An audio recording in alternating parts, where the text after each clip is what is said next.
जय हिंद एवरीवन, स्वागत है आपका अविनेशन ट्रिपल वन के एक नए एपिसोड में जहां आपके लिए लेकर आते हैं इंडियन डिफेंस की प्रमुख अपडेट्स को सबसे पहले। तो चैनल को सब्सक्राइब करना मत भूलिएगा। आज के अपनी अपडेट की शुरुआत करने वाले हैं भारतीय थल सेना को लेकर आई रिपोर्ट से। आप सबको पता होगा कि हाल ही में अपाचे अटैक हेलीकॉप्टर्स को लेकर के कुछ बड़ी रिपोर्ट सामने आई है, जहां पर यह कहा गया है कि अपाचे अटैक हेलीकॉप्टर भारतीय थल सेना के जो होने वाले हैं, ये हाई एल्टीट्यूड एरियाज में ऑपरेट नहीं किए जाएंगे, बल्कि इन्हें डेजर्ट टेरेन जो है वहां पर यूज़ किया जाएगा। लेकिन इसको लेकर के भारतीय थल सेना ने स्पष्टीकरण दे दिया है। उन्होंने कहा है कि अपाचे अटैक हेलीकॉप्टर्स को खरीदने के पीछे का जो उनका मकसद था, वो हाई एल्टीट्यूड एरियाज में इनके डिप्लॉयमेंट को लेकर नहीं था। और उन्होंने उस रिपोर्ट का भी खंडन किया जहां पर ये कहा गया है कि जो हाई एल्टीट्यूड रीजन है वहां पर इनकी जो लिमिटेड परफॉर्मेंस है, इसके चलते इन्हें डिप्लॉय नहीं किया जाएगा। तो इस पर भारतीय थल सेना ने ये कहा है कि फिलहाल जो अपाचे अटैक हेलीकॉप्टर हैं, ये ग्लोबली अपने फायर पावर और वर्सिटैलिटी के लिए जाने जाते हैं। और भारतीय थल सेना ने इनको इसी उद्देश्य के साथ खरीदा था कि इन्हें जो डिजर्ट एरियाज हैं वहाँ पर डिप्लॉय किया जाएगा। और उन्होंने कहा कि इस चीज़ का प्रमाण आपको इसी बात से मिल जाना चाहिए कि अपाचे अटैक हेलीकॉप्टर जो भारतीय थल सेना के द्वारा खरीदे गए हैं, वो डेजर्ट कैमो के साथ आते हैं, जिसका सीधा मतलब ये है कि हम इन्हें जो वेस्टर्न डेजर्ट है वहाँ पर डिप्लॉय करने वाले हैं। रही बात हाई एल्टीट्यूड वॉरफेयर की, तो वहाँ पर भारतीय थल सेना पूरी तरीके से स्पष्ट है कि वह जिम्मेदारी एसएस प्रचंड के कंधों पर है। जी हाँ, एसएस प्रचंड ही भारतीय थल सेना के वो हेलीकॉप्टर होंगे जो कि लद्दाख जैसे इलाकों में ऑपरेट किए जाएंगे। और आर्मी एविएशन कॉर्प उनको लेकर काफ़ी खुश भी है। यानी स्पष्ट है कि दो अटैक हेलीकॉप्टर दोनों अलग अलग रोल्स के लिए हैं। डेजर्ट वॉरफेयर के लिए अपाचे का कोई सानी नहीं है। तो वहीं जब बात हाई एल्टीट्यूड वॉरफेयर की आती है, तो वहाँ पर एलसीएस प्रचंड पर भारतीय थल सेना का जो भरोसा है, वो सबसे ज़्यादा इस समय बना हुआ है। भारतीय थल सेना से ये भी इंडिकेशन मिल चुका है कि भारतीय थल सेना अपाचे अटैक हेलीकॉप्टर में अपने रिक्वायरमेंट के हिसाब से कुछ मॉडिफिकेशंस भी करवा रही है, जिससे कि इनको इफेक्टिवली यूज़ किया जा सके। और निसंदेह एसएस प्रचंड हो, अपाचे अटैक हेलीकॉप्टर हो या फिर रुद्र जैसे हेलीकॉप्टर हो, इनसे भारतीय थल सेना की ताकत कई गुना ज़्यादा बढ़ जाएगी। हमारी अगली बड़ी अपडेट भारतीय वायुसेना प्रमुख के बयान को लेकर आ रही है। जैसा कि आपको पता है कि अब कुछ ही दिनों में यानी 8 अक्टूबर को भारतीय वायुसेना अपना 92nd जो एनुअल डे है, इसको सेलिब्रेट करेगी। और उससे पहले मीडिया को संबोधित करते हुए chief of air staff air chief marshal AP Singh sir ने भारतीय वायुसेना के फ्यूचर प्रोग्राम्स को लेकर के या फ्यूचर प्लान्स को लेकर के एक बड़ी टिप्पणी करी है। उन्होंने कहा है कि 2047 तक आप ये देखेंगे कि भारतीय वायुसेना फुली इंडिजिनस इन्वेंट्री को ऑपरेट कर रही होगी, जहां पर सभी जो एयरक्राफ्ट हैं ये इंडिजिनस आपको देखने को मिलने वाले हैं। उन्होंने कहा कि हम इस समय आत्मनिर्भर भारत इनिशिएटिव का पूरी तरीके से समर्थन करते हैं और इसी के माध्यम से हम अपने जो गोल्स हैं इनको पूरा करने का प्रयास करेंगे। लेकिन इसके ज़रूरी ये है कि इंडियन एयरफोर्स के साथ जो इंडियन इंडस्ट्री है और जो रिसर्च इंस्टीट्यूशंस हैं, ये भी कोलैबोरेट करें, तब जा कर के हमारा जो एरोस्पेस सेक्टर है वो सही मायने में आगे बढ़ पाएगा। अन्यथा हमारे सामने चैलेंजेस जो हैं वो हमेशा बने रहेंगे। Air marshal Amarpreet Singh sir ने यह भी कहा कि 2047 तक आप ये देखेंगे कि हमारे पास जो इंडिजिनस फाइटर जेट्स हैं उनकी संख्या में एक ज़ोरदार आपको बढ़ोतरी देखने को मिलेगी। उन्होंने ये भी कहा कि इंडिजनाइजेशन का मतलब सिर्फ ये नहीं होता कि आप जो इम्पोर्टेड प्लेटफॉर्म है उनको रिप्लेस कर दें, बल्कि इंडिजनाइजेशन का सही मतलब ये है कि जो टेक्नोलॉजी आप रिप्लेस करने के बारे में विचार कर रहे हैं उनको भारत में ही विकसित किया जाए और हमारी डिमांड्स को पूरी किया जाए जो कि मॉडर्न वॉरफेयर से जुड़ी हुई हैं।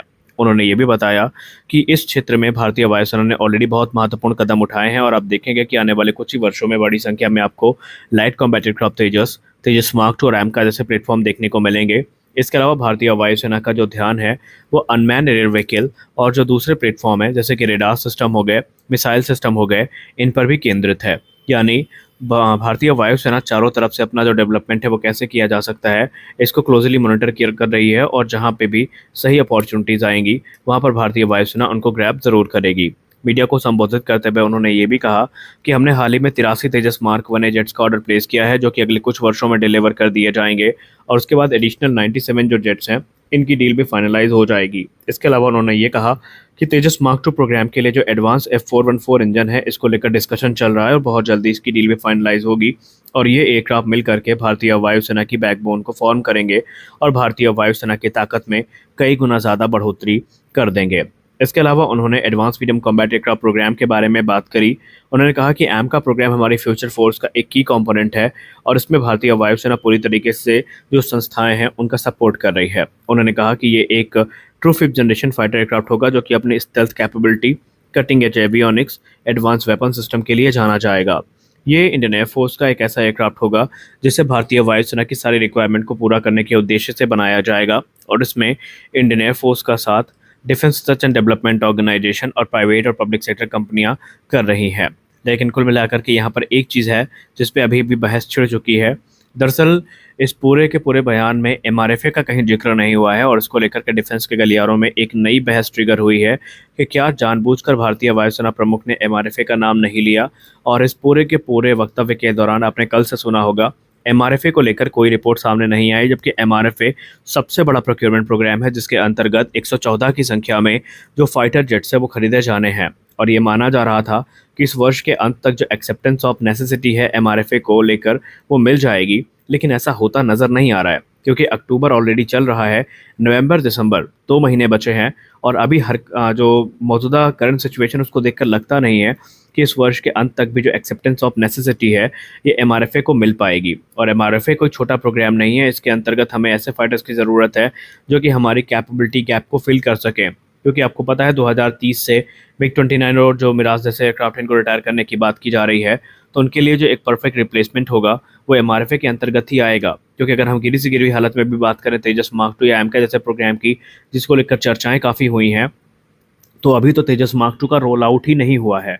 और अगर हम बहुत सारी रिपोर्ट्स का एक सारांश निकालें तो वो सारांश यही होता है कि 2025 के अंत तक या मार्च 2026 तक आपको तेजस मार्क 2 का रोल आउट देखने को मिलेगा।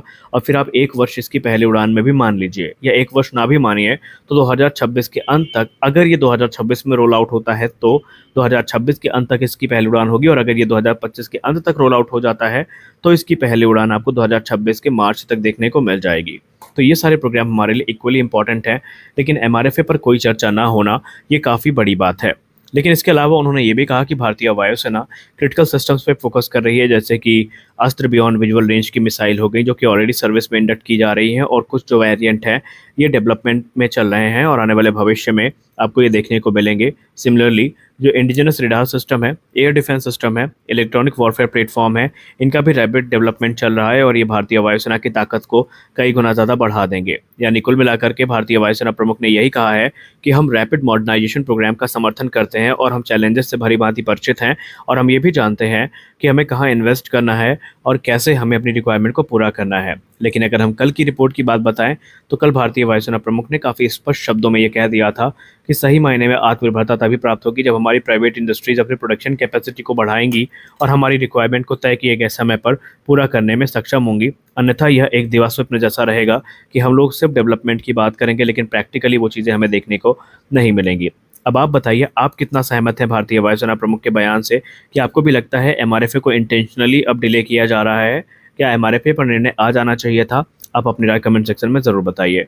तो मिलते हैं अगले वीडियो में कुछ और अपडेट्स के साथ। आशा करते हैं ये वीडियो आपको अच्छी लगी होगी। वीडियो अच्छी लगी तो वीडियो को लाइक करिए, नए हैं चैनल को सब्सक्राइब करिए। मिलते हैं अगले वीडियो में, तब तक के लिए जय हिंद।